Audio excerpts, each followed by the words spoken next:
যুক্তরাষ্ট্র মেক্সিকো সীমান্ত বন্ধ করে দেয় মার্কিন প্রেসিডেন্ট ডোনাল্ড ট্রাম্পের বিরুদ্ধে মামলা করেছে অভিবাসী অধিকার সংস্থা American civil liberties union ACLU Aklu. স্থানীয় সময় সোমবার রাজধানী ওয়াশিংটনের ডিস্ট্রিক্ট আদালতে মামলাটি দায়ের করা হয়।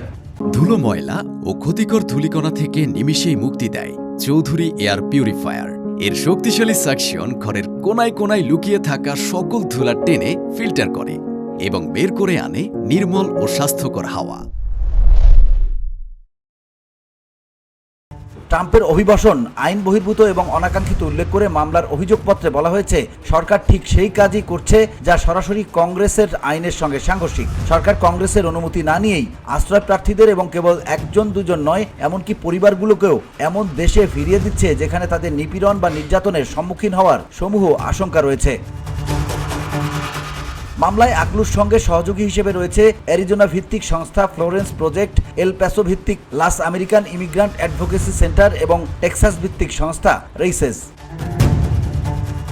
যুক্তরাষ্ট্রের স্বরাষ্ট্র মন্ত্রণালয় এই মামলা সম্পর্কে কোনো মন্তব্য করেনি। তবে হোয়াইট হাউসের অন্যতম মুখপাত্র কুশ দেশাই মার্কিন সংবাদ মাধ্যম এপিকে এ প্রসঙ্গে বলেন, আমাদের অভিবাসন আইনের অবহেলা, অপব্যবহার বন্ধ করা এবং আমাদের সীমান্ত সুরক্ষিত রাখতে জনগণ প্রেসিডেন্ট ট্রাম্পকে ম্যান্ডেট দিয়েছে। ট্রাম্প প্রশাসন মার্কিন জনগণ এবং যুক্তরাষ্ট্রকে প্রথমে রাখবে।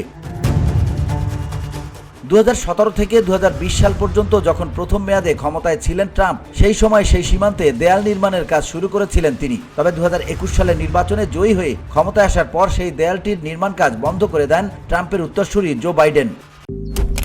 মালয়েশিয়ান প্রযুক্তিতে তৈরি অত্যাধুনিক cleaning machine modern vacuum cleaner যে কোনো ধরনের ধুলো ময়লাকে পরিষ্কার করে ঘরকে করে তুলুন চকচকে ও আকর্ষণীয়।